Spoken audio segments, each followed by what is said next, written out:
வஉசியின் தாத்தா வழக்கறிஞர், பெரியப்பா வழக்கறிஞர், அப்பா வழக்கறிஞர்.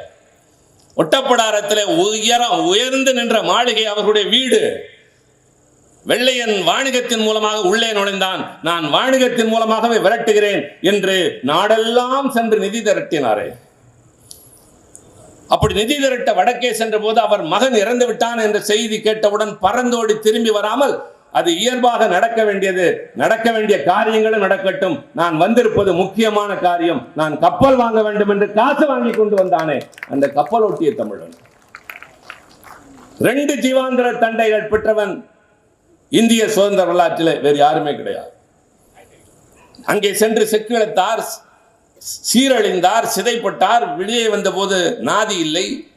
சுப்பிரமணிய சிவா என்ற தொழுநோய் பிடித்த ஒரு நண்பனை தவிர கடைசி காலத்தில் மண்ணெண்ணெய் வியாபாரமும் மளிகை கடையும் வைத்து நடத்தினார் என்று சொல்கிறோமே,